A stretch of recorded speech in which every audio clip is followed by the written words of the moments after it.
Hello बच्चों, देखिए हम लोग बोर्ड लेवल पे डिटरमिनेंट और मैट्रिक्स के सारे वीडियो मैं आपको पढ़ा चुका हूँ और आज से हम लोग जेईई मेंस का डिटरमिनेंट और मैट्रिक्स डील करेंगे। लेकिन उन बच्चों से मेरा रिक्वेस्ट है जो अभी तक बोर्ड लेवल वाला जेईई में बोर्ड लेवल का डिटरमिनेंट और मैट्रिक्स नहीं पढ़े हैं। देखिए अभी भी यूट्यूब में सारे वीडियो पब्लिक हैं, तो यूट्यूब चैनल पे जाइए, प्लेलिस्ट पे जाइए। तो पढ़ने का पहले शेड्यूल समझ लीजिए। पढ़ने का शेड्यूल क्या है कि सबसे पहले आप डिटरमिनेंट पढ़िए, डिटरमिनेंट के बाद आप मैट्रिक्स पढ़िए। डिटरमिनेंट के 20 वीडियो हैं, मैट्रिक्स के 25 वीडियो, 45 वीडियो जल्दी से फाइनल कर लीजिए। और आज एक नई प्लेलिस्ट बनेगी JEE mains determinant and matrix करके, इसमें मैं 20-25 वीडियो बनाऊंगा। लगभग 25 जून तक, 24-25 जून तक मैं इसको फाइनल कर दूंगा। और सब लोग देखिए एप्लीकेशन डाउनलोड कर लें, जो अभी तक एप्लीकेशन डाउनलोड नहीं किए हैं। टेलीग्राम में लिंक पड़ी एप्लीकेशन की, और इसी वीडियो के डिस्क्रिप्शन में मैं लिंक डाल दूंगा एप्लीकेशन की। किसी को देखिए कोई प्रॉब्लम हो तो मुझे कॉल कर लीजिए, और हम लोग बहुत जल्दी कैलकुलस शुरुआत करेंगे। और कोशिश करिए कि एक दूसरे से बच्चे बताने की कोशिश करिए। आज से मैं दोबारा क्लास लेने लगा हूँ, परमानेंट आपकी क्लास चलेगी और इस साल बहुत बेहतर पढ़ाएंगे, टेंशन लेने की आवश्यकता नहीं। तो चलिए कोई समय बिना समय खराब किए हुए लोगो लगा लीजिए आप नोट्स में। JEE mains determinant and matrix part 1 का वीडियो पढ़ेंगे, ठीक है। अब ये बच्चा वीडियो वही पढ़े जो पहले आप बोर्ड लेवल का कंप्लीट कर लीजिए। बोर्ड लेवल का कंप्लीट नहीं करेंगे, इन वीडियो को देखेंगे, प्रॉब्लम खड़ी हो जाएगी। तो सबसे पहले आप डिटरमिनेंट कंप्लीट करिए, फिर मैट्रिक्स कंप्लीट करिए। वैसे ज़्यादातर बच्चों का कंप्लीट ही हो गया होगा, तो फिर देखते हैं। चलिए लगाइए हेडिंग, लिखेंगे मैट्रिक्स। मैट्रिक्स को हिंदी में क्या पढ़ते हैं आप? व्यू, ठीक।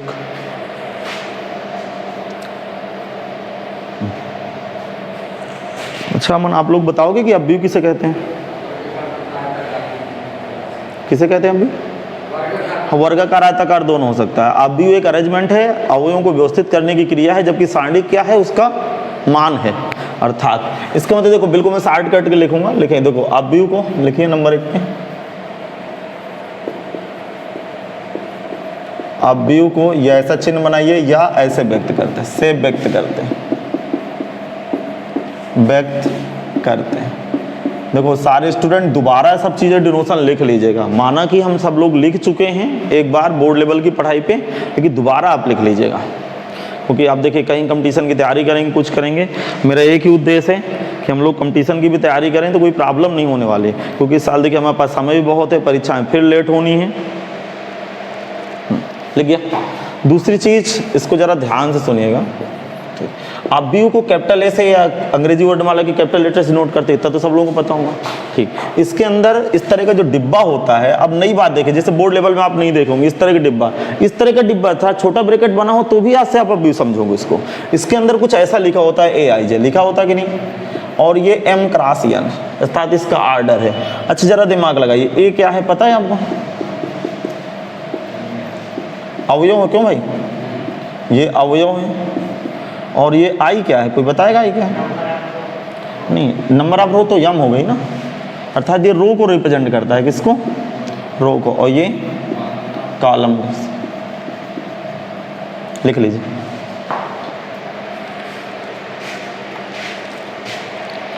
कंप्लीट करो इतना।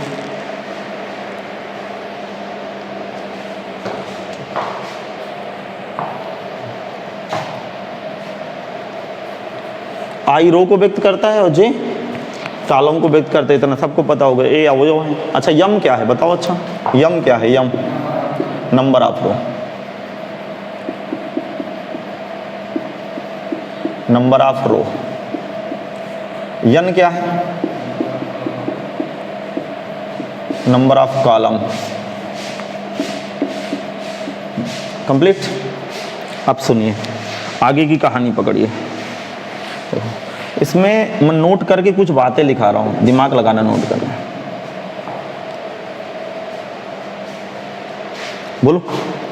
देखो आई को जरा समझना क्या है। इस अव्यू में पंक्तियों की संख्या कितनी? m है। तो आई का मान 1 से कहां तक हो सकता है? m का मान हो सकता है। इसका मतलब आई जो होगा, जरा दिमाग लगाना, इसका मतलब जो 1 less than I less than m, अर्थात जो पंक्तियां होंगी, देखिए आई क्या है? पंक्ति। और कितनी पंक्तियां हैं? m। तो पंक्तियों की संख्या 1 से कहां तक हो सकती है? m तक हो सकती है। समझ में आ गया? इसी तरह इस पे देखिएगा, j क्या है और नंबर ऑफ कॉलम कितने हैं? तो जे का मान कहाँ से कहाँ तक जा सकता है, 1 से लेकर n तक जा सकते हैं। लिख लीजिए नोट नंबर 1 नंबर 2, ये भी आप कंप्लीट कर लीजिए। समझ में नहीं आ गया? आ गया समझ। बताओ कुल मिला के देखिए, अभी बोर्ड लेवल में कितना लिखा पढ़ी कराई कि एक पेज लिखाया। अब सीधा सीधा आपको समझना है, इस तरह कुछ भरा हो तो अब भी हुए। ए क्या है, अवयव है। आई क्या है, रो। जे कॉलम। एम क्रॉस एन क्या है, उसका आर्डर है, कोटि है। बात समझ में आ गई? एम क्रॉस क्या है, आर्डर है, कोटि है, जहां एम पंक्तियों की संख्या, अर्थात पंक्तियां आई, जो आई रो को व्यक्त करता है, तो आई की वैल्यू 1 से लेकर कहां तक हो सकती है, m तक हो सकती है। जे क्या है, कॉलम, और नंबर ऑफ कॉलम कितने हैं, n, तो कॉलम की वैल्यू 1 से लेकर n तक हो सकती है। समझ में आ गया? तीसरे नंबर में बात लेके लीजिए, आप व्यू, यदि आप व्यू में लिखो, यदि आप व्यू में पंक्तियों की संख्या m हो, पंक्तियों की संख्या m हो, यदि आप व्यू में पंक्तियों की संख्या m हो तथा स्तंभों की संख्या n हो, तथा स्तंभों की संख्या n हो, तो उस व्यू की कोटि m क्रॉस n होती है। तो उस व्यू की कोटि m क्रॉस n होती है। तो उस व्यू की कोटि m क्रॉस n होती है, जिसे m बाई n पढ़ा जाता है। बी वाई लिखते हैं, ठीक है, बी वाई, जिसे ऐसे लिखना है, m बाई, जिसे m बाई n पढ़ा जाता है। हाँ भाई, कंप्लीट हुआ, हो गया कंप्लीट? हाँ, अगली बात लिखेंगे 1 2 3, तीसरे नंबर पे आ जाइए। तीसरे नंबर में लिखना है, आव्यूह तथा सारणिक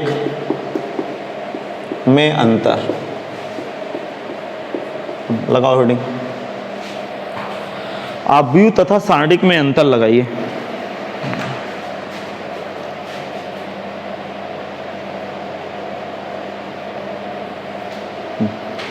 हाँ भाई, बताओ बेटा कार्तिकेय अमन, बताओ आव्यूह सारणिक में क्या अंतर होता है?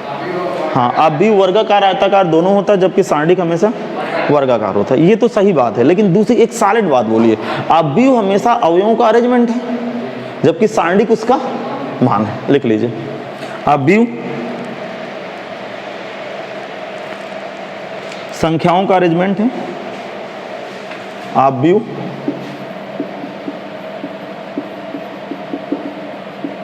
संख्याओं का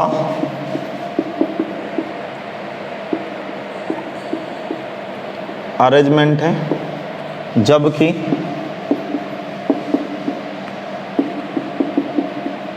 सारणिक उसका मान है।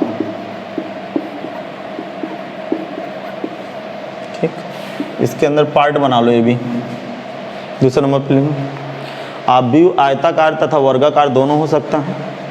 आव्यूह आयताकार तथा वर्गाकार दोनों हो सकता है। आव्यूह आयताकार तथा वर्गाकार दोनों हो सकता है। आयताकार तथा वर्गाकार दोनों हो सकता है, जबकि सारणिक हमेशा वर्गाकार होती है। हेलो हेलो, हाँ बेटा बताओ, हाँ बोलो बोलो, क्या हुआ? हेलो,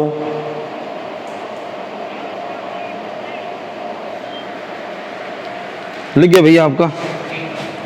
क्या लिखे हैं? आव्यूह हमेशा आयताकार वर्गाकार दोनों होती है, जबकि सारणिक हमेशा वर्गाकार होती है। क्लियर है? अरे कब फालतू समय बर्बाद करने से कोई फायदा है नहीं, सब चीज़ आपको पता है। अच्छा देखो, अब महत्वपूर्ण बात पे आते हैं। चौथे नंबर पे क्या आते हैं, एक मैं इसका डिनोशन बनाता हूँ। देखो, ये आव्यूह का चिन्ह है कि नहीं, दिमाग लगाना। यहाँ के एलिमेंट कोई बताएगा, A11, A12 dot dot A1M, समझिएगा, OMN। इसका मतलब ये क्या चला है, N लिख दूँगा, यहाँ N लिख दूँगा। A11 का मतलब क्या होता है बताओ जरा? पहली पंक्ति पहला स्तंभ, पहली पंक्ति दूसरा स्तंभ, पहली पंक्ति nवां स्तंभ, तो स्तंभ तो n लग गए। इसके बाद यहाँ का लोकेशन कोई बताएगा, A21, A22, फिर डॉट डॉट A2n, फिर बताओ आगे A31, A32 डॉट डॉट, बोलो बोलो, A3n डॉट डॉट करके AM1 ले लूँ, AM2, फिर आगे डॉट डॉट बोलो AMN। अब जरा दिमाग लगाना, जो यहाँ लिखा है वही ऑर्डर हो जाता है। पढ़ो कि नहीं पढ़ो? ये तो पढ़े आप। इसके ये क्या होता है बताओ जल्दी, सब कुछ आपको बता चुका हूँ मैं। ये क्या है? Principal diagonal. क्या बोलते हैं इसको? मुख्य विकर्ण। मुख्य विकर्ण है, कोई प्रॉब्लम तो नहीं किसी को? अच्छा, इसके ऊपर वाले अवयव में जरा भेजा लगाना। ये क्या लिखा है? 11 लिखा है। इसके आगे वाले अवयव लिखते तो क्या लिखते बताओ? A13 लिखते कि नहीं लिखते? 22 के आगे वाला क्या लिखते हैं? A23। तो दिमाग लगाइएगा, इसके ऊपर वाले जितने भी अवयव हैं, इसके ऊपर वाले जितने भी अवयव हैं, इन अवयवों में जितने भी अवयव हैं वो I छोटा है। अरे I का मतलब रो, तो पहली रो दूसरा कॉलम, तो 12 में एक छोटा है कि दो छोटा है? अर्थात इसके इतने देखो, यहाँ के एलिमेंट में, मुख्य अवयव के एलिमेंट में I और J आपस में क्या होंगे? देखो यहाँ 11 लिखा है तो I और J बराबर 12, 22 लिखा I J बराबर, समझ पा रहे हो? इसके ऊपर वाले में I छोटा है किससे? जैसे इसके नीचे वाले में I बड़ा है, जैसे बना लो। फिर अब भी नहीं समझ? हाँ जैसे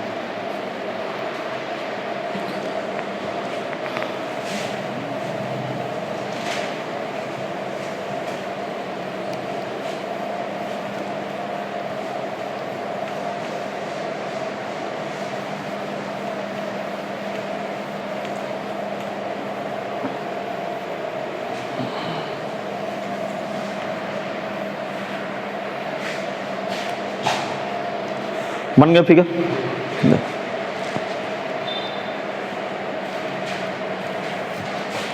एक क्वेश्चन बोल रहा हूं, क्वेश्चन लिखो। 6 अवयवों को बनाने वाले कुल अवयवों का क्रम बताइए। कुल अवयवों का क्रम लिखिए।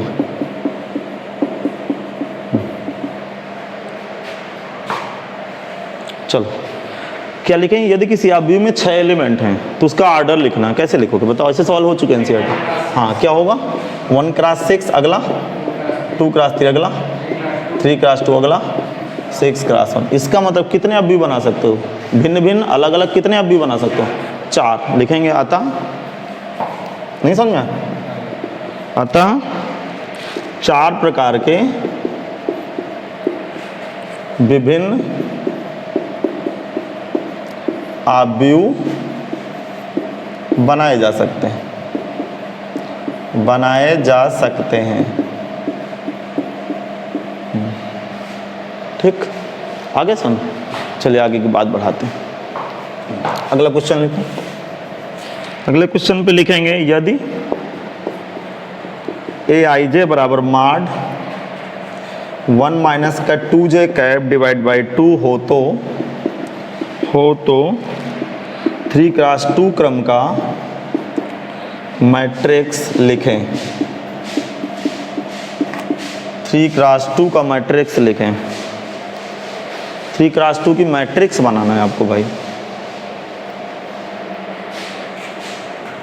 3 क्रॉस 2 की मैट्रिक्स बनाना है। बताओ कैसे मैट्रिक्स? एक मैट्रिक्स मानिए Aij एक मैट्रिक्स है, जरा दिमाग लगे। उसका ऑर्डर कितना देना? 3 क्रॉस 2। 3 क्रॉस 2 का मतलब क्या होता है जल्दी समझो। हाँ, 3 पंक्तियाँ 2 स्तंभ। पंक्तियों को कैसे पहचानते हो? पंक्तियों को कैसे पहचानते हो? लेफ्ट से राइट हॉरिजॉन्टल और ऊपर से नीचे ऊर्ध्वाधर वर्टिकल कॉलम होते हैं। तो चलिए इधर लिख रहा हूँ।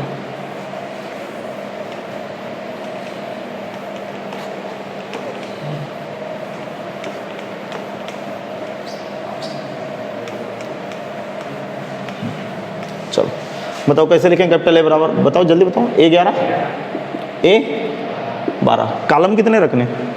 तो 2 ही कॉलम रखिएगा, आगे ना जाइएगा। फिर क्या लिखो जल्दी बोलो। A की स्फीयर, A22 फिर 31 फिर ऑर्डर बताओ। 3 क्रॉस 2। किसी को कोई प्रॉब्लम? आई बात समझ। चलो जल्दी भरी।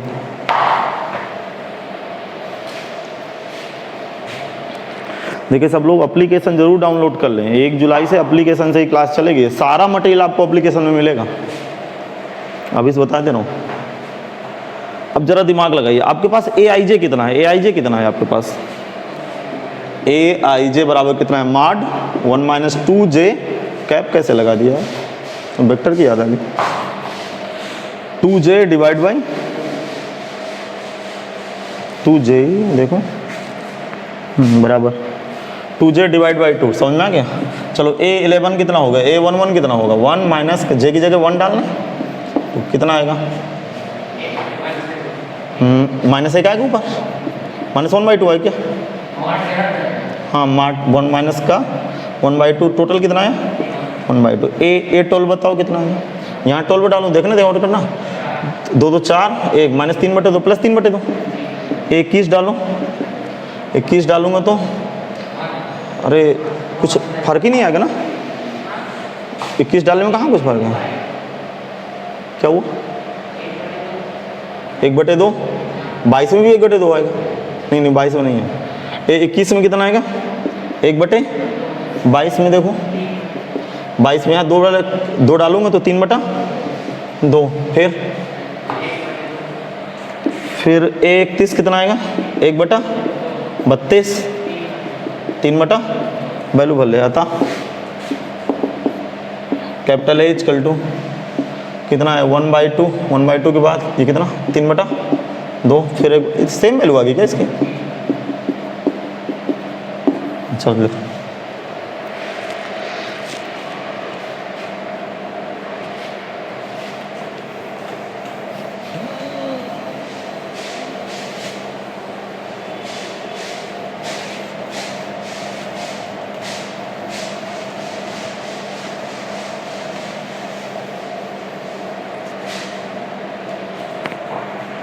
अगले क्वेश्चन पे हेडिंग बनाइए,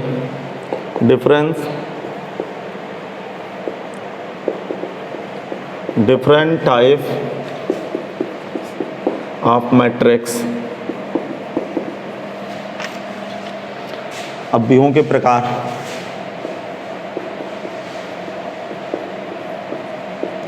अवयवों के प्रकार।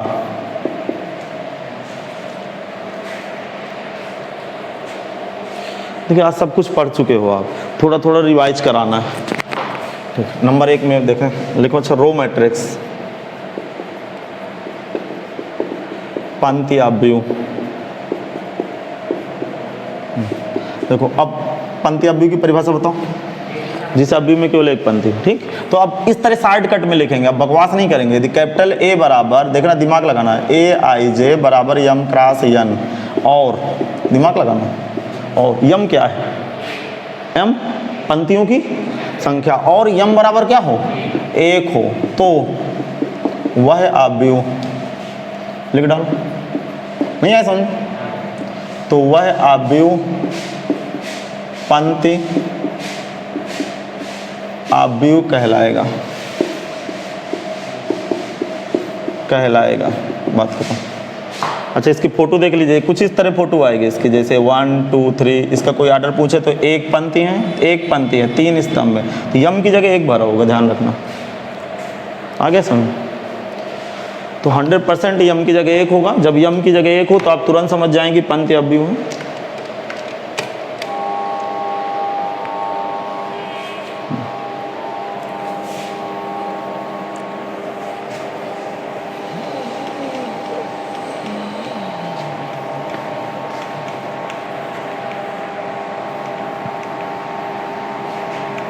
आगे समझ, अगली हेडिंग बनो, कॉलम, दूसरा नंबर की हेडिंग कॉलम, मैट्रिक्स, स्तंभ, अवयव। बताओ स्तंभ अवयव, यन की जगह कितना होना चाहिए 1, तो लिखेंगे यदि, मतलब पंक्तियों के स्तंभों की संख्या 1 हो, यदि A बराबर Aij यम क्रॉस n में n बराबर 1 हो, तो यदि कैपिटल A बराबर Aij यम क्रॉस n में n बराबर 1 हो, तो वह अवयव, क्या लिखेंगे, स्तंभ अवयव कहलाता है। लिख गया, फोटो बना लें इसकी, फोटो कुछ ऐसे बनेगी एक्स वाई जेड, बताओ इसका आर्डर कोई बताएंगे? आर्डर इसका 3x1, अर्थात यहाँ 1 लिखा होगा, समझ में आ गया? चलो अगली हेडिंग बनाइए। तीसरी हेडिंग है 0 or null matrix. 0 or null matrix, हाँ कोई बताएगा 0 आर नल मैट्रिक्स? हाँ जिस अवयव का प्रत्येक अवयव शून्य हो उसे क्या कहते हैं? नल मैट्रिक्स कहते हैं। लिख दीजिए, जिस अवयव का, लिखो स्पीड से, जिस अवयव का प्रत्येक अवयव शून्य हो उसे नल मैट्रिक्स कहते हैं।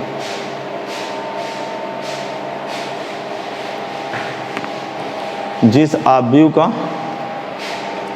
प्रत्येक अवयव शून्य हो उसे नल मैट्रिक्स कहते हैं।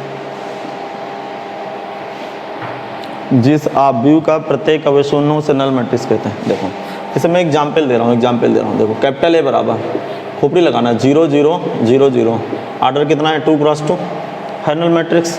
हाँ अगली बात लिख रहा हूँ, देखना 0 0 0 0 0 0, ये भी नल मैट्रिक्स है। इसका आर्डर कितना है 2x3। जरा दिमाग लगाना, तीसरे नंबर में नोट क्या लिखना है कि ये दोनों बराबर नहीं है कि आप सोचें कि नल मैट्रिक्स से बराबर कर दें।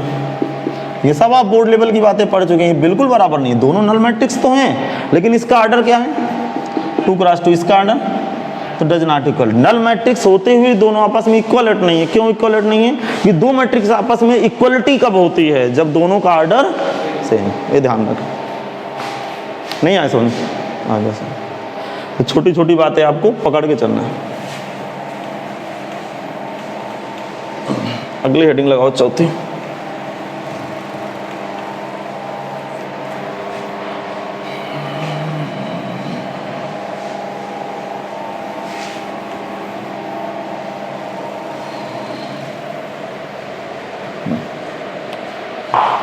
चौथे नंबर की हेडिंग लगाएंगे स्क्वायर मैट्रिक्स।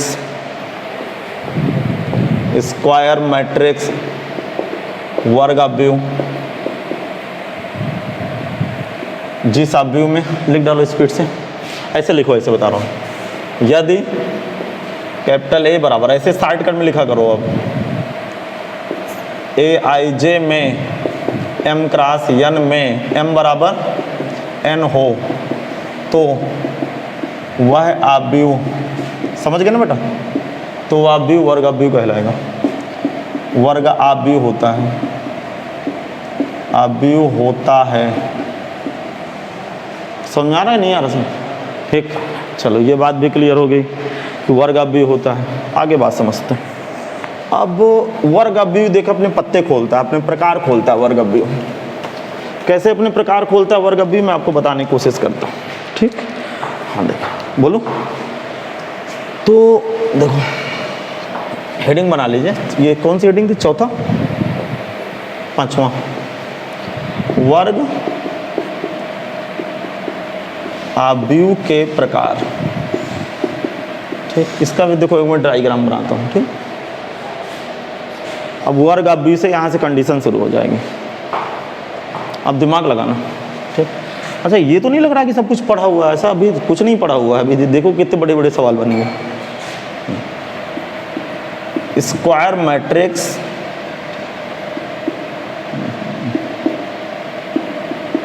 ठीक, ये इसके पहले दो भाग होते हैं। ठीक, एक होगा ट्रायंगुलर,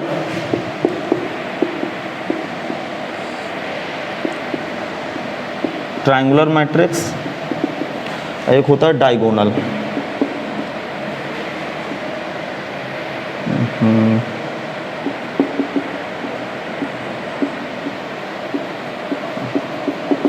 ठीक, लिख लो। पहली बात तो स्क्वायर मैट्रिक्स होना जरूरी है। स्क्वायर मैट्रिक्स का मतलब पंक्तियों और स्तंभों की संख्या आपस में बराबर हो। अब स्क्वायर मैट्रिक्स की दो ब्रांचें हो जाती हैं। ठीक, इसकी दो ब्रांचें होंगी। अच्छा पढ़े हैं आप लोग पीछे वाले मेरे लेक्चर में ट्रायंगुलर मैट्रिक्स? किसे कहते हैं ट्रायंगुलर मैट्रिक्स? देखो इन दोनों को पहले बात तो स्क्वायर होना पड़ेगा। ट्रायंगुलर मैट्रिक्स क्या है मैं आपको याद दिला दूं कि मुख्य विकर्ण में कुछ भी लिखा हो। ठीक, मुख्य विकर्ण के ऊपर के या नीचे के अवयव जीरो होना चाहिए। दोनों एक साथ जीरो नहीं होंगे। यदि ऊपर नीचे दोनों के जीरो हो गए तो डायगोनल तरफ चला गया। यदि ऊपर के जीरो हैं नीचे के जीरो नहीं है, मतलब यहाँ के अवयव जीरो हैं यहाँ के जीरो नहीं है, या फिर प्रिंसिपल डायगोनल के ऊपर के एलिमेंट जीरो हैं या फिर नीचे के अवयव जीरो, तो उसको क्या कहते हैं? ट्रायंगुलर। और ट्रायंगुलर के दो भाग हो जाते हैं, अपर ट्रायंगुलर और लोअर ट्रायंगुलर। समझ आ गया? तो इसके खुद दो भाग हो जाएंगे, इसके खुद दो भाग बनेंगे, अपर ट्रायंगुलर मैट्रिक्स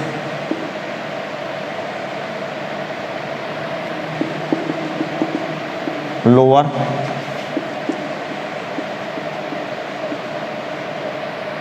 ट्रायंगुलर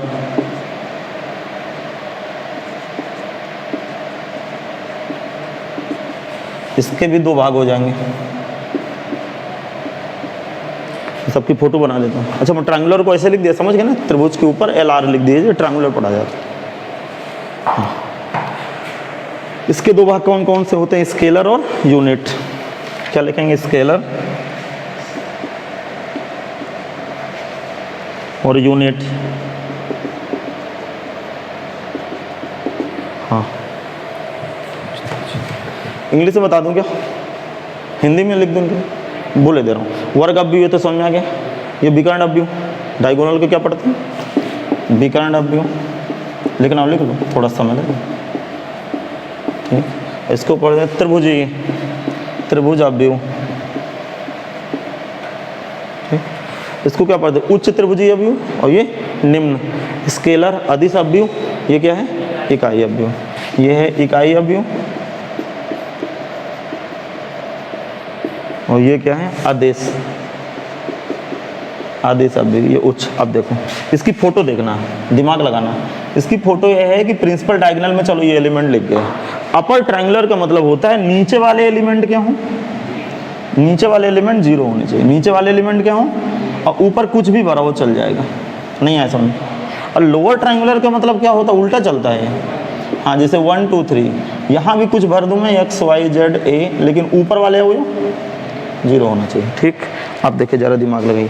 फिर जब सबको स्क्वायर मैट्रिक्स होना जरूरी है। ट्रायंगुलर मैट्रिक्स दो प्रकार के होते हैं, एक अपर ट्रायंगुलर, एक लोअर ट्रायंगुलर। प्रिंसिपल डायगोनल पे जीरो ना हो, पहली बात तो। प्रिंसिपल डायगोनल के ऊपर के एलिमेंट नहीं, प्रिंसिपल डायगोनल के यदि नीचे के एलिमेंट जीरो हैं तो अपर ट्रायंगुलर, यदि प्रिंसिपल डायगोनल के ऊपर के एलिमेंट जीरो हैं तो लोअर ट्रायंगुलर। स्केलर मैट्रिक्स किसे कहते हैं बताओ? हाँ, मुख्य प्रिंसिपल डायगोनल पे एलिमेंट जीरो ना हो, सब बराबर होने चाहिए, लेकिन ये एक ना हो, एक के अलावा कुछ भी बड़ा हो।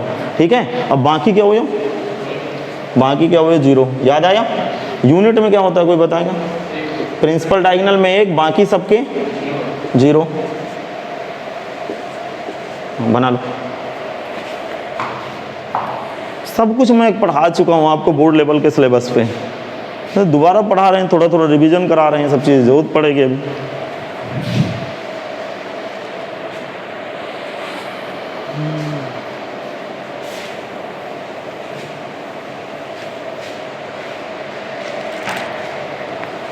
अमन समझ में नहीं आएगा? कोई पूछे स्क्वायर मैट्रिक्स के दो ब्रांच है, कौन कौन से? ट्रायंगुलर और डायगोनल। ट्रायंगुलर और डायगोनल। ठीक है, स्क्वायर मैट्रिक्स दो तरह से अपना खेल दिखाएगा। पूरी गणित की दुनिया में, मैट्रिक्स की दुनिया में दो तरह से अपनी कहानी बिखेरेगा। कैसे? ट्रायंगुलर, ट्रायंगुलर दो प्रकार का, upper triangular, lower triangular. Upper triangular का मतलब कि अपर यदि बोले तो प्रिंसिपल डायगोनल के नीचे वाले जीरो, लोअर बोले तो प्रिंसिपल डायगोनल के ऊपर वाले zero. Scalar matrix, principal diagonal के एलिमेंट इक्वलेट होना चाहिए, एक नहीं होना चाहिए, के अलावा कुछ भी बड़ा हो, अर्थात K does not equal to zero, zero के अलावा कुछ भी बड़ा हो, शेष जीरो। यूनिट में प्रिंसिपल डायगोनल में एक, शेष जीरो। समझ में आ गया? चलिए यहाँ पे नोट करके मैं कुछ चीजें लिखाता हूँ। नोट नंबर 1,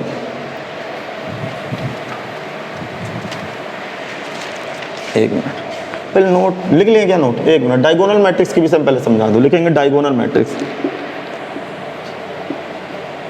मैट्रिक्स विकर्ण अवयव, विकर्ण अवयव।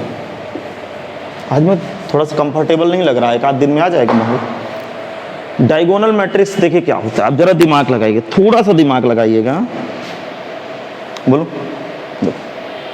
डायगोनल मैट्रिक्स का मतलब क्या होता है कि यदि मैं कोई एग्जाम्पल दे दूं, जैसे मैं एक एग्जाम्पल दे रहा हूं x 0 0 0 y 0 और z 0 0 z। क्या है डायगोनल है? डायगोनल मैट्रिक्स कब दुनिया में आता है ये बता दूं, जब स्क्वायर हो। स्क्वायर नहीं है तो डायगोनल नहीं ढूंढ सकते आप। तो ये 3x3 की मैट्रिक्स है। तो ये क्या है? प्रिंसिपल डायगोनल, मुख्य विकर्ण है। तो मुख्य विकर्ण के अवयव 0 नहीं होना चाहिए। अच्छा, 0 नहीं होने का मतलब ये नहीं है, देखिए जरा दिमाग लगाइए, कोई एक 0 से बच जाए बस, अभी नहीं समझ पाए, कोई एक 0 ना हो। अर्थात यहां मैं यदि 2 0 चिपका दूं, जरा दिमाग लगाना, 2 0 0 0 0 0 0 0 0, समझ में आ रहा है? तो भी डायगोनल मैट्रिक्स है। क्यों डायगोनल है? क्योंकि प्रिंसिपल डायगोनल में कम से कम एक एलिमेंट रह जाए। प्रिंसिपल डायगोनल में कम से कम एक एलिमेंट, एक ऐसा एलिमेंट हो जो 0 ना हो। अभी समझ में नहीं आया, फिर से समझा रहा हूं, देखो बहुत सीरियस होकर सुनना। यही तो यार अब जेईई मेंस वाला कॉन्सेप्ट है ना यार। अभी तो बोर्ड लेवल में सीधा सीधा सुने आप लोग, फिर जरा सुनिए, मैं एग्जाम्पल दे रहा हूँ। x 0 0 0 y 0 0 0 0। कोई आपसे पूछ लिया कि ये डायगोनल मैट्रिक्स है, आप 100% कहिए है डायगोनल मैट्रिक्स। नहीं आया समझ? डायगोनल मैट्रिक्स है। क्यों है डायगोनल? क्योंकि प्रिंसिपल डायगोनल में कम से कम का मतलब समझ गए, एक ऐसा एलिमेंट हो जो 0 ना हो। तीनों 0 ना हो तो चल जाएगा, कोई एक, तीनों 0 हो गए तो फिर नहीं चलेगा। तीनों में 0 ना हो, अर्थात एक 0 ना हो या 2 0 ना हो या 3 0 ना हो तो चल जाएगा, लेकिन तीनों 0 होंगे तो फिर नहीं। अब भी नहीं समझा तो इसका मतलब इसकी कहानी क्या समझ में आई? देखो मैं बता रहा हूं, बोलो। यदि कैपिटल A बराबर A I J में I बराबर J, समझ रहे हो? बोलो I बराबर J और I does not equal to J, तब AIJ बराबर 0 हो। इसका मतलब क्या? इसका मतलब समझ लो, फिर बकवास समझाता हूँ, सीरियस होकर सुनना। क्या लिखें? दिमाग लगाओ। इसमें क्या कह रहा है कि A बराबर AIJ में, ठीक, A बराबर क्या हो? J, और देखो I बराबर J में 0 नहीं होना चाहिए, और I does not equal to J। जहां I और J आपस में बराबर नहीं है वहां का अवयव क्या हो? वहां का अवयव क्या हो? 0। अब जरा दिमाग लगाना, देखो इसी एग्जाम्पल पे ले लेते हैं। मैं एक एग्जाम्पल आपको समझाता हूँ। यहाँ पे एक एग्जाम्पल दे लेता हूँ। x 0 0 फिर 0 y 0 फिर 0 0 0। अब जरा दिमाग लगाइए, इतने में बताइए ये प्रिंसिपल डायगोनल है। ये प्रिंसिपल डायगोनल के नीचे I बड़ा है, J छोटा है। तो जहां I और J आपस में बराबर नहीं है, I और J आपस में कहां नहीं बराबर होते हैं? प्रिंसिपल डायगोनल के ऊपर और प्रिंसिपल डायगोनल के नीचे, वहां अवयव को क्या होना पड़ेगा? 0। और बाकी I और J 0 ना हो। लिख लीजिए I बराबर J,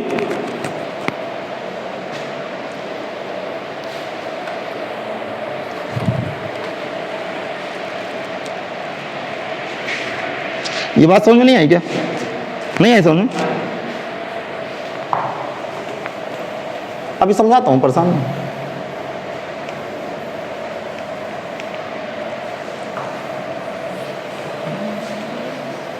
आगे बोलो। जैसे मैं एक उदाहरण देता हूं, एग्जाम्पल नंबर 1 लगा लो, ठीक। एग्जाम्पल नंबर 2 लगा रहा हूं। कैपिटल H कर to D1 0 0 0 D2 0 0 0 D3।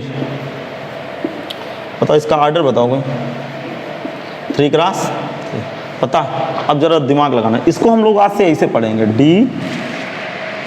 DIAG ऐसे शॉर्टकट में लिखेंगे, और यहाँ लिख देंगे D1 D2, क्या लिखेंगे? D1 D2 और D3।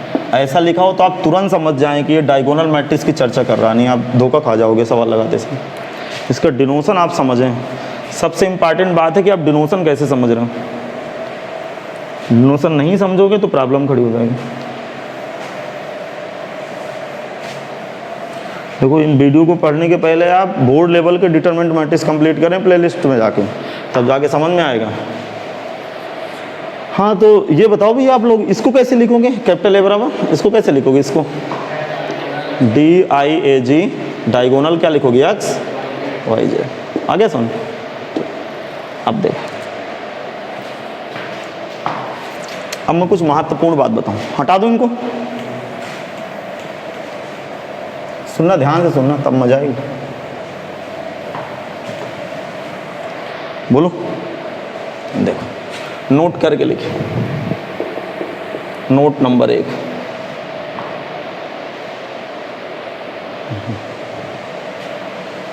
बोलो। मैं कुछ एग्जाम्पल के सहारे आपको समझाने की कोशिश करता हूं।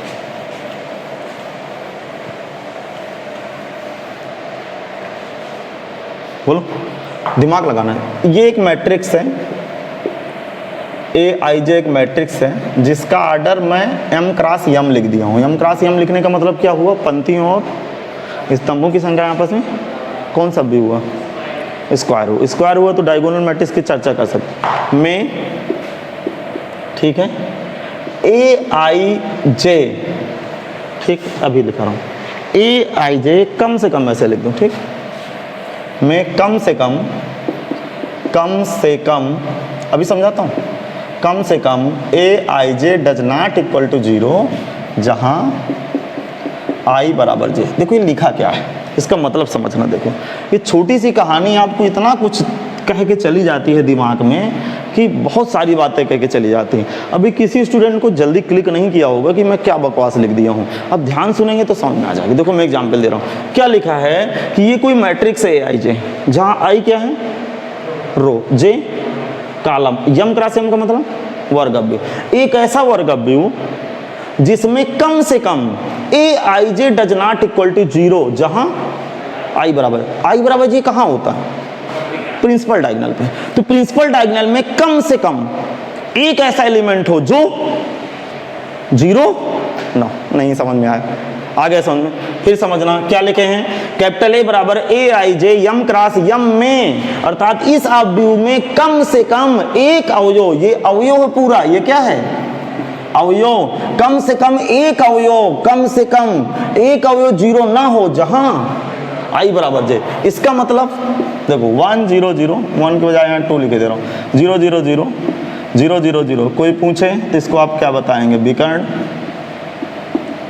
अवयव, बोलो है, नहीं है समझ? क्यों विकर्ण अवयव? हमने क्या लिखा, कम से कम एक एलिमेंट 0 ना हो जहां I बराबर j। तो क्या ये I बराबर j नहीं है क्या? इन तीनों में से कोई एक ऐसा एलिमेंट हो जो 0 बराबर, यदि तीनों 0 हो गए तो फिर ये विकर्ण अवयव नहीं है समझ में? क्यों? आ गया समझ? फिर समझाओ।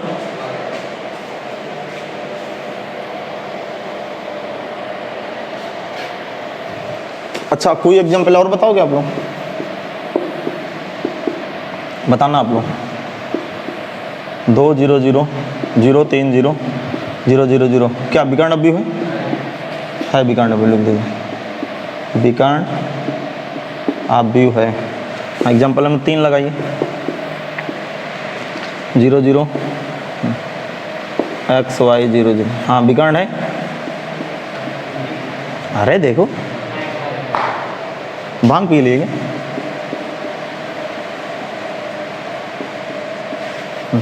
एग्जाम्पल नंबर 4,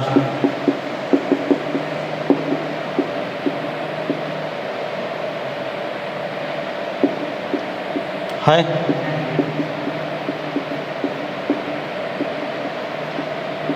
अच्छा ये बात अभी तक नहीं पता थी ना, नहीं पता थी, क्लियर हो गया। चलो लिख लो।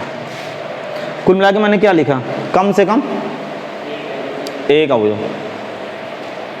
अब देखो यहाँ से एक क्वेश्चन बनता, कम से कम एक ऐसा जरूर अवयव हो जो 0 के बराबर बिल्कुल ना बैठे। अब स्केलर की विषय में चर्चा हो जाए जल्दी जल्दी।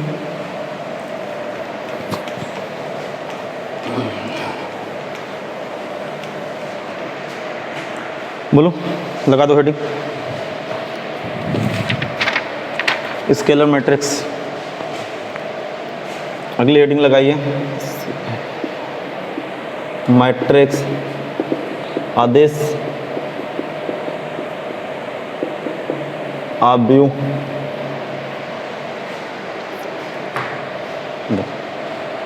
जरा दिमाग लगाना, खोपड़ी लगाना, खोपड़ी। यदि मैं बिल्कुल शॉर्ट कट में लिखूंगा, D1 बराबर D2 बराबर D3 डॉट डॉट ये बराबर A, और अभी समझाता हूँ ये क्या तमाशा, और A डज नॉट इक्वल 0 हो तो वह आव्यूह आदिश आव्यूह कहलाएगा। आदिश आव्यूह कहलाएगा। लिख लोगे? कहलाएगा। लिख लो, इतना तो लिख लो, फिर समझाता हूँ। इतना कॉपी तो कर लो। यदि D1 बराबर D2 बराबर D3 बराबर डॉट डॉट A हो,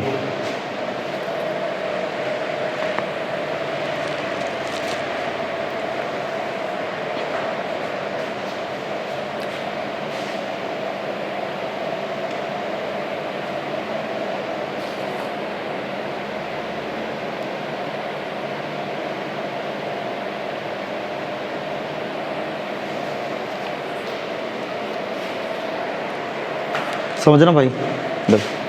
अब कोई आज से पूछे कि D1 D2 D3 कहाँ, तुरंत खोपड़ी लगाना है कि D1 D2 D3 principal diagonal के एलिमेंट हैं। इसका मतलब इसकी कहानी क्या है कि प्रिंसिपल डायगोनल में क्या भरा है? A। तो प्रिंसिपल जैसे 3x3 का आर्डर की मैट्रिक्स है, तो प्रिंसिपल डायगोनल में क्या भरा है? A, और A 0 के बराबर नहीं। समझ में आ गया? स्केलर मैट्रिक्स की कहानी ये है। स्केलर मैट्रिक्स में कम से कम नहीं चलने वाला, तीनों 0 नहीं होंगे, वो डायगोनल होता है। डायगोनल में कम से कम एक को 0 नहीं होना है, कम से कम एक को 0 नहीं होना, बाकी 0 हो जाओ, मुझे कोई प्रॉब्लम नहीं। लेकिन स्केलर में तीनों 0 नहीं होना, प्रिंसिपल डायगोनल में कोई 0 नहीं हो सकता, और तीनों सेम क्वांटिटी भरी होगी लेकिन 0 नहीं भरी होगी। अब भी खोपड़ी नहीं खुली। समझ में आ गया? बाकी क्या हुए? बाकी क्या हुए? 0। समझ में आ गया? ये कारण है इसका। फिर समझाऊं? आ गया।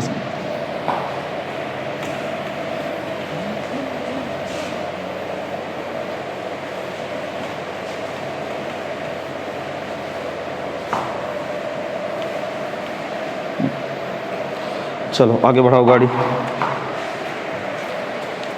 यूनिट मैट्रिक्स,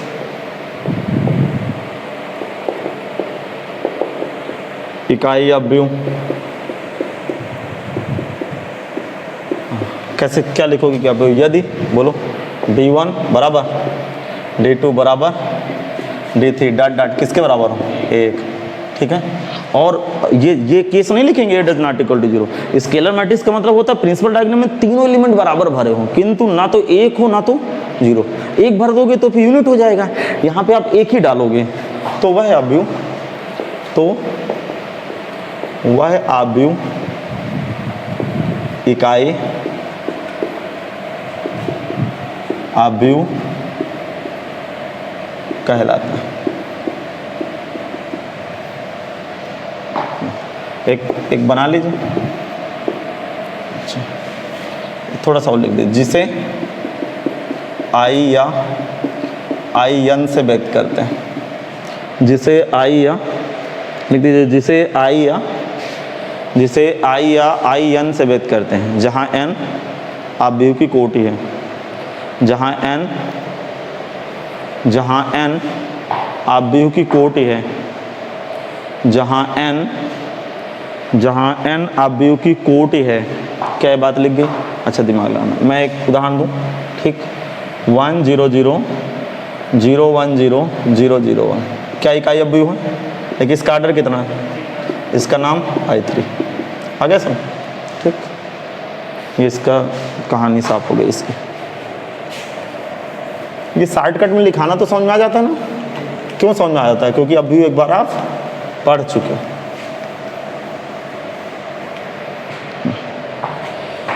देखो ये सब क्लास हमारे ऐसे चले जैसे 13 का बच्चा हो, जैसे 12 पास आउट बच्चा होता है उसको पढ़ाया जाता है। तब पहले बोर्ड लेवल पढ़ाएंगे, फिर इसी तरह पढ़ाएंगे। समय बहुत है, परीक्षाएं होनी नहीं, पढ़ना है, परीक्षाएं कहाँ होनी। चलो अब देखो एक मैं क्वेश्चन बनाता हूँ और इसमें देखते हैं कि आप किससे दिमाग लगा सकते हो। लिखेंगे यदि नल मैट्रिक्स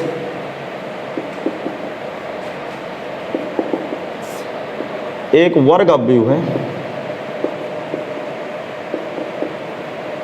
यदि नल मैट्रिक्स एक वर्ग आव्यूह है तो अधिकतम शून्यों की संख्या बताइए। तो अधिकतम शून्यों की संख्या बताइए। तो अधिकतम शून्यों की संख्या बताइए। लिखिए, तो अधिकतम शून्यों की संख्या बताइए। क्या लिखें? यदि नल मैट्रिक्स एक वर्ग अवयव है तो अधिकतम, नहीं लिखेगा कुछ, तो अधिकतम शून्यों की संख्या बताएं। संख्या बताइए। एक मैट्रिक्स लिया, नल मैट्रिक्स का मतलब क्या होता है बताओ? सारे वो शून्य होना चाहिए, ठीक है। कौन सा अवयव है? वर्ग अवयव, ठीक है, वर्ग अवयव है, ठीक। तो अधिकतम देखो, जब वर्ग अवयव है तो मैं n क्रॉस n का आर्डर मान लूँ, कोई तकलीफ आपको? अरे कितना आर्डर मान लिया? n cross n। वर्ग अवयव का मतलब पंक्तियों स्तंभों की संख्या आपस में बराबर। इसका मतलब ये जीरो, ये जीरो, ये जीरो, डॉट डॉट करके जीरो जाएगा क्या? बोलो, ये क्या है? A11, ये A12, ये A13, ये A1n, क्या 1n, पहली पंक्ति नवा स्तंभ। फिर ऐसे लगेगा क्या? क्यों, समझ में आ रहा है? ऐसे आएगा, नहीं आया समझ में? फिर डॉट डॉट करके ऐसे आएगा। अरे बोलो, तो यहाँ के एलिमेंट का नाम क्या होगा? ANN। समझ में आ गया? आपके पास पंक्तियाँ कितनी हैं? n, स्तंभ कितने? और सारे में एक ही एंट्री है। एक ही एंट्री का मतलब एक ही अवयव अंदर डाला गया, जीरो। तो जीरो कितने जीरो डाले गए? n square. नहीं समझ में आया? अरे देखो यहाँ समझो, यहाँ 0 0 0 0 और ये कितने जीरो हैं? ये 4। तो 2 गुणे 2 का आर्डर है तो 4 जीरो हैं। नहीं समझ में आया? 3 गुणे 3 का आर्डर होता तो अंदर कितने जीरो आते? 9। 4 गुणे 4 होता तो 16। तो अधिकतम शून्यों की संख्या कितनी हुई? n गुणे n बराबर n स्क्वायर। नीचे लिखेंगे आता, नहीं आया समझ में? आ गया। उसने कह रहा है कि कितने ज़्यादा से ज़्यादा जीरो हो सकते हैं। तो n क्रॉस n में नल मैट्रिक्स है तो सारे जीरो होंगे, तो n स्क्वायर जीरो होंगे अंदर। अतः अधिकतम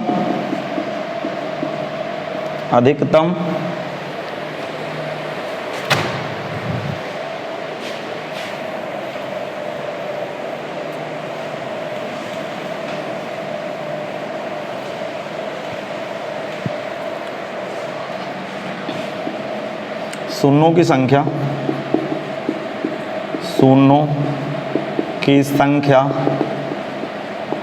n स्क्वायर है। अधिकतम शून्यों की संख्या n स्क्वायर। समझ नहीं है? अच्छा, अगली क्वेश्चन एक बनाते हैं, देखो कितने लोग समझ पाते हैं। बढ़िया क्वेश्चन है, समझ लीजिए। ये पहली बात तो इम्पॉर्टेंट है, ये टिक लगा लो। Diagonal, oblique unit, oblique scalar, ऑब्यू में न्यूनतम शून्यों की संख्या बताएं। न्यूनतम शून्यों की संख्या बताएं। न्यूनतम शून्यों की संख्या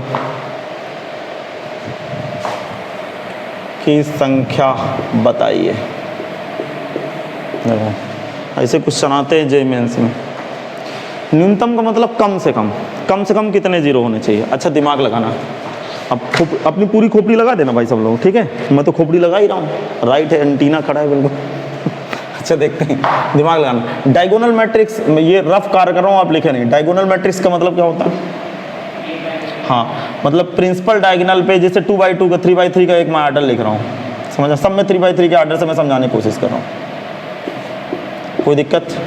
ये डायगोनल मैट्रिक्स है क्या? नहीं, यूनिट है ये, ठीक है? और डायगोनल पे ये चलेगा 0 0 x 0 0 0 y 0, समझना? 0 0 z, समझ में आ गया? ये डायगोनल हो गया, बात समझ रहा है? और इसी डायगोनल में खोपड़ी लगाना, इसी डायगोनल में यहाँ तीनों एक बैठ जाएं तो यूनिट हो जाता है। और इसी डायगोनल में एक के अलावा कुछ भी अलग क्वांटिटी आ जाती है, स्केलर हो जाता है। अब भी नहीं समझना? आ गया समझ में? अब जरा दिमाग लगे, स्केलर की फोटो क्या होगी? 3 0 0, थोड़ी देर के लिए 0 3 0, फिर समझ में आ गया? तो न्यूनतम शून्य का मतलब कम से कम जीरो का मतलब यहाँ जीरो ना हो चल जाएगा, ये जीरो ना हो चल जाएगा। जरा खोपड़ी लगा, न्यूनतम कह रहा है ना यार, अभी नहीं समझ में आया। न्यूनतम का मतलब कम से कम, यहां कोई जीरो होना जरूरी नहीं है।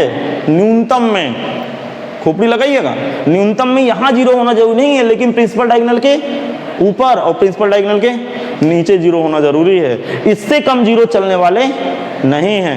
नहीं तुम्हें समझ में आया, जरा दिमाग लगाइए, ये चल जाएगा कि नहीं चल जाएगा। अच्छा अब जरा दिमाग लगाना थोड़ा सा। x 0 0 y नहीं 0 y 0 0 0, ये भी तो डायगोनल है, ये डायगोनल नहीं है।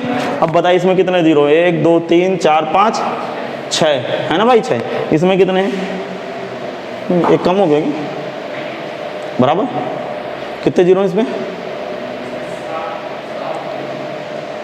1 2 3 4 5 6 7 है इसमें 7 जीरो, इसमें 6 जीरो।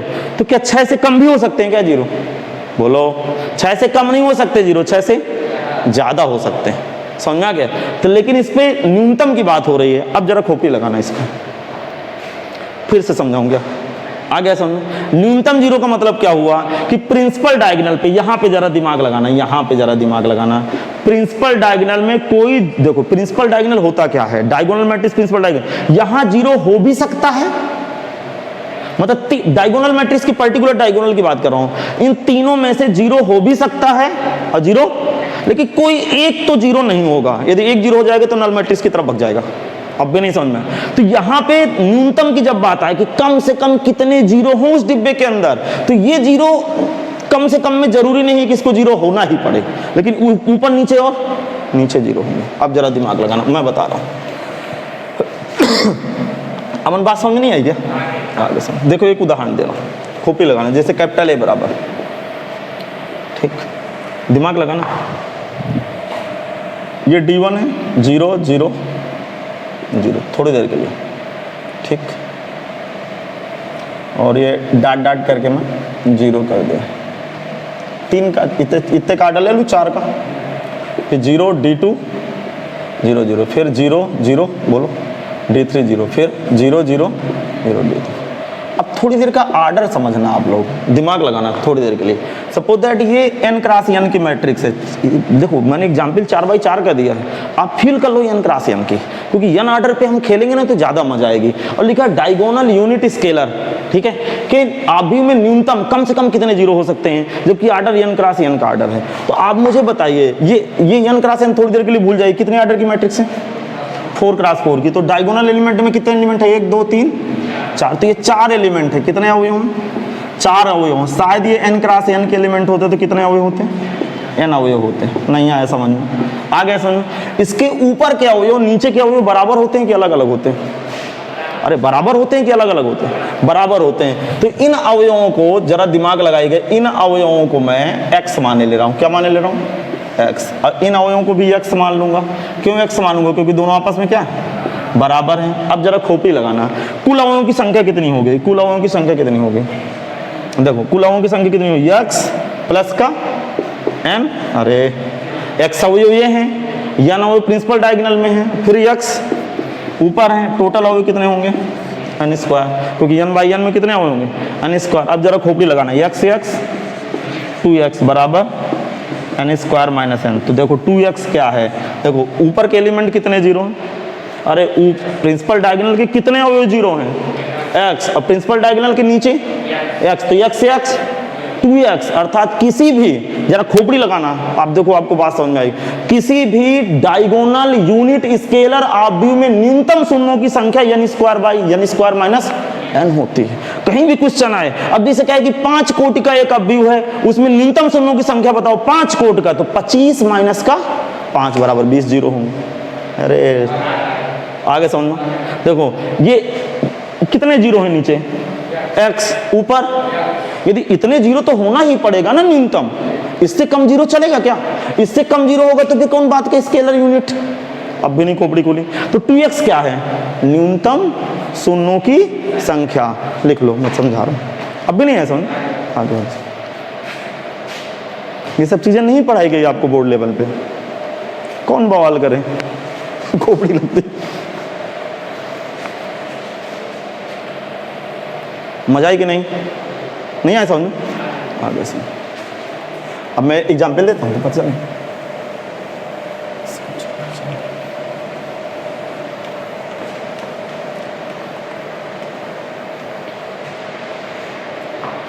अभी मैं सब खोपड़ी में आपके डाल रहा हूँ नंबर सामने, देखो नीचे लिख दीजिए। 2x का अर्थ है, नोट लिखो, नोट नंबर 1, 2x का अर्थ है न्यूनतम शून्यों की संख्या। दूसरे नंबर पे लिखेंगे, बोले यदि n कोट के, यदि n कोट के वर्ग आव्यूह में या n कोट की वर्ग आव्यूह में न्यूनतम शून्यों की संख्या n कोट के वर्ग आव्यूह में, ऐसे यदि लिख लिए तो सेंटेंस नहीं आ रहा है, यदि n कोटि का वर्ग आव्यूह, ऐसे लिखो, का वर्ग आव्यूह है, का वर्ग आव्यूह है, तब न्यूनतम शून्यों की संख्या, कोई बताएगा, n स्क्वायर माइनस का n होती है। मजा आई कि नहीं? मतलब इतने जीरो तो होना पड़ेगा यार, बीच में जीरो ना हो चल जाएगा, लेकिन इतने जीरो तो होना पड़ेगा। अभी मैं अगली बात समझो, देखो इसको इंग्लिश में क्या पढ़ते हैं, लिखेंगे मिनिमम, मिनिमम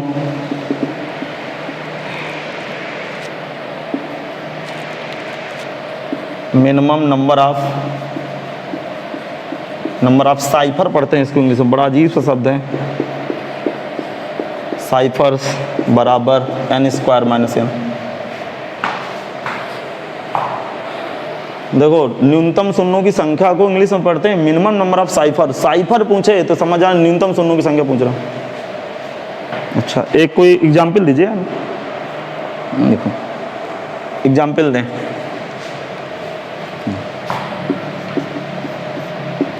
यदि 5 कोटि का वर्ग आव्यूह है, वर्ग आव्यूह है, वर्ग आव्यूह ना लगे, 5 कोटि का विकर्ण आव्यूह लिखना चाहिए, सुधारो इसको, 5 कोटि का विकर्ण आव्यूह, विकर्ण आव्यूह है, वहां भी सुधार लो यार, पीछे वाले में सुधारो, विकर्ण होगा तभी तो शून्य देखेंगे, विकर्ण आव्यूह है, तब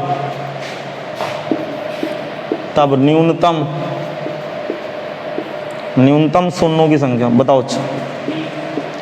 शून्यों की संख्या फार्मूला मैंने क्या बताया, n स्क्वायर माइनस n, तो 5 50 25 माइनस 5 जोड़ा 20।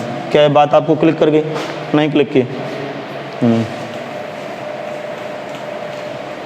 अच्छा देखो सीधा सीधा समझ लो, जिन लोगों को ना समझ में आओ तो सीधा सीधा समझ। अच्छा जरा दिमाग लगाइए, मैं एक एग्जाम्पल दे रहा हूँ,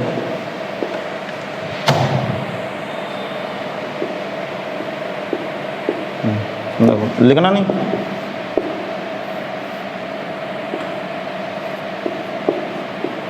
इसमें कितने जीरो, ऑर्डर बताओ इसका, 2/2 विकर्ण आव्यूह है कि नहीं, न्यूनतम जीरो कितने, 2, इसमें 3, बोलो तो अधिक से अधिक कितने जीरो हो सकते हैं, 2 क्रॉस के वर्ग विकर्ण आव्यूह में अर्थात 2/2 के डायगोनल मैट्रिक्स में कम से कम जीरो 2, अधिक से अधिक जीरो 3, तो कम से कम जीरो का फार्मूला क्या होता है, n स्क्वायर माइनस n का मतलब ऑर्डर, तो ऑर्डर 2 है, तो n स्क्वायर माइनस n का फार्मूला लगाओगे तो n का मतलब 2 का वर्ग, 4 माइनस 2 बराबर 2, तो 2 ही जीरो तो कम से कम निकलेंगे, और ज्यादा से ज्यादा जीरो की अब कहानी पकड़ेंगे, ज्यादा से ज्यादा जीरो कैसे याद करेंगे, अगली हेडिंग बनाओ, क्वेश्चन बनाएगी, अमन नहीं समझ में आएगा। अब अगला क्वेश्चन बनाएंगे डायगोनल मैट्रिक्स में, लेकिन डायगोनल मैट्रिक्स में अधिकतम शून्यों की संख्या,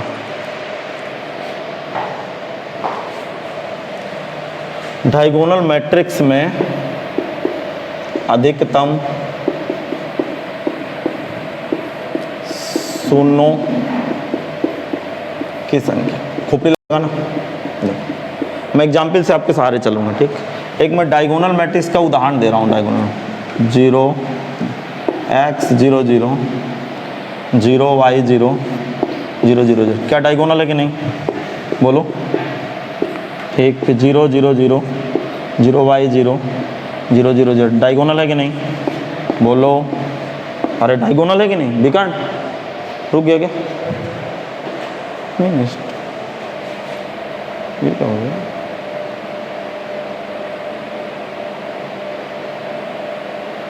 वो चल रहा है, जुड़ जाएगा। अच्छा देखना, दिमाग लगा, डायगोनल है कि नहीं है। फिर आगे देखना 0 0 0 0 0 0 0 0, कम से कम एक को तो प्रिंसिपल डायगोनल में बैठाना पड़ेगा, नहीं तो नल मैट्रिक्स हो जाएगा। तो देखो ये अब देखो खोपड़ी लगाना, अभी तक मैं क्या चिल्ला था, ये अधिकतम न्यूनतम शून्यों की संख्या है, इससे कम जीरो नहीं हो सकते, नहीं समझ में, इससे कम जीरो कर दोगे क्या, अरे इससे कम तो जीरो नहीं होगी भाई, यहाँ अब इससे कम जीरो का मतलब यहाँ पे जीरो हटाना ऊपर नीचे के, अरे ये क्या है, प्रिंसिपल डायगोनल, बोलो। तो प्रिंसिपल डायगोनल मैंने जीरो नहीं किया, अब प्रिंसिपल डायगोनल के ऊपर नीचे तो जीरो करना पड़ेगा, और नीचे जीरो नहीं करेंगे तो फिर डायगोनल किस बात की, तो इससे कम जीरो नहीं हो सकते, और इससे ज्यादा जीरो नहीं हो सकते। तो जब ज्यादा जीरो की, न्यूनतम जीरो की संख्या, कम से कम जीरो की संख्या पूछे तो फार्मूला क्या है, n square minus n। n क्या है, कोट, यहाँ कोट कितनी है 3, अरे 3/3 का ऑर्डर है, तो 3 त्रिकाई 9 में 3 गए, 6 जीरो है। जब अधिकतम पूछे तो टोटल देखना, टोटल कितने होते हैं वर्ग अभी में, n स्क्वायर, तो n स्क्वायर में से एक ऐसा एलिमेंट जरूर होगा जो जीरो नहीं होगा, तो अर्थात अधिकतम शून्यों की संख्या n स्क्वायर माइनस 1, अर्थात टोटल वर्ग अवयव में कितने एलिमेंट होते हैं n स्क्वायर, n अवयव में कितने एलिमेंट होते हैं n स्क्वायर, n स्क्वायर में से एक ऐसा एलिमेंट प्रिंसिपल डायगोनल में जरूर होगा जो कि जीरो नहीं होगा। तो अधिकतम शून्यों की संख्या कितनी होती है n स्क्वायर माइनस 1, और न्यूनतम शून्यों की संख्या n स्क्वायर माइनस। अब भी नहीं समझ आ गया समझ, तो क्या लिखेंगे, अधिकतम शून्यों की संख्या लिखे, यदि, अब भी नहीं ये खोपड़ी खुली है, हाँ लिखेंगे, यदि विकर्ण अवयव में, यदि कोई विकर्ण अवयव n कोटि का है, यदि कोई विकर्ण अवयव n कोटि का है, तो उसके अधिकतम शून्यों की संख्या, शून्यों की संख्या, तो उसके अधिकतम शून्यों की संख्या n square minus 1, n square minus 1। हाँ एक एग्जाम्पल दीजिए,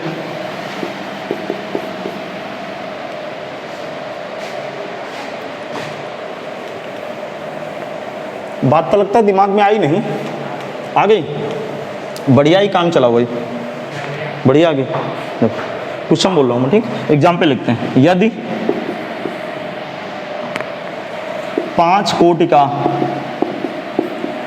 कोटि का विकर्ण अवयव है, विकर्ण अवयव है, तो उसके अधिकतम शून्यों की संख्या, तो अधिकतम शून्यों की संख्या बताइए, अधिकतम तथा न्यूनतम दोनों लिख दो, अधिकतम तथा न्यूनतम शून्यों की संख्या बताइए, अधिकतम तथा न्यूनतम, अधिकतम तथा न्यूनतम शून्यों की संख्या बताइए,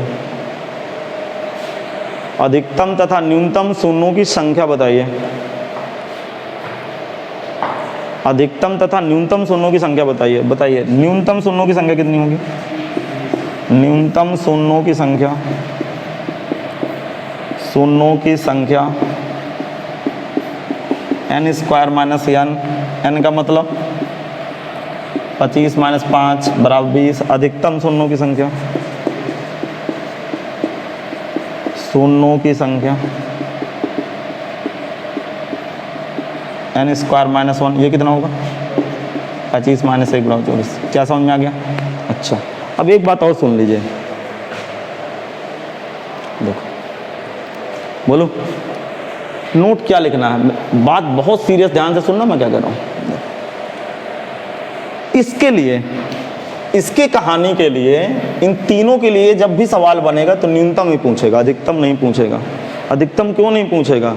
क्योंकि देखो डायगोनल में प्रिंसिपल डायगोनल का एक एलिमेंट जीरो ना हो तो डायगोनल मैट्रिक्स होता है, लेकिन यूनिट में प्रिंसिपल डायगोनल में तीनों एक होने पड़ेंगे। और स्केलर में प्रिंसिपल डायगोनल में कोई जीरो नहीं हो सकता। तो इन दोनों केसों में प्रिंसिपल डायगोनल का कोई एलिमेंट जीरो नहीं होगा, तीनों को जीरो नहीं होना पड़ेगा। तो इस क्वेश्चन में तो न्यूनतम पूछेगा, बात समझना।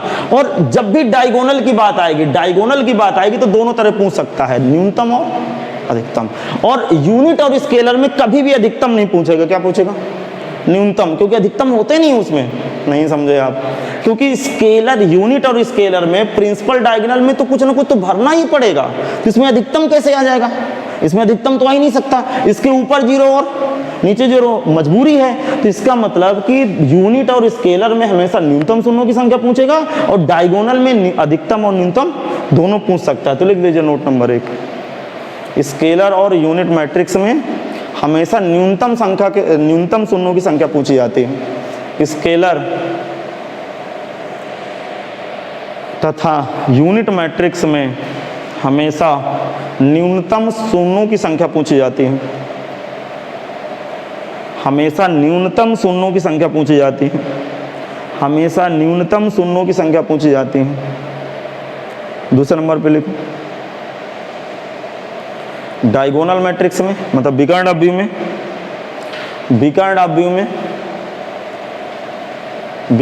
में अधिकतम तथा न्यूनतम शून्यों की संख्या पूछी जाती है, अधिकतम तथा न्यूनतम शून्यों की संख्या पूछी जाती है। तो ये कॉन्सेप्ट क्लियर हुआ। बाकी की क्लास मैं कल पढ़ाता हूँ, आज मेरा पहले दिन की क्लास थी, मैंने थोड़ा सा धीमा पढ़ा, 1-2 दिन में मेरे बॉडी का रिदम आएगा, पढ़ाते हैं। कल इसी समय से फिर क्लास चलेगी। ठीक है, 2 सूचनाएं आप बिल्कुल समझ लीजिए, एप्लीकेशन जरूर डाउनलोड कर लें, क्योंकि 20-25 दिन तक यूट्यूब में वीडियो चलेंगे, बाकी यूट्यूब में कोई वीडियो नहीं चलेगा। दूसरी बात, जो बच्चा डिटरमिनेंट मैट्रिक्स अभी तक नहीं पढ़ा हो, कृपया जल्दी से कंप्लीट कर लें, क्योंकि मैं यूट्यूब से सारे वीडियो हटा दूंगा 25 जून के बाद, फिर ना कहिएगा कि हम पढ़ नहीं पाए।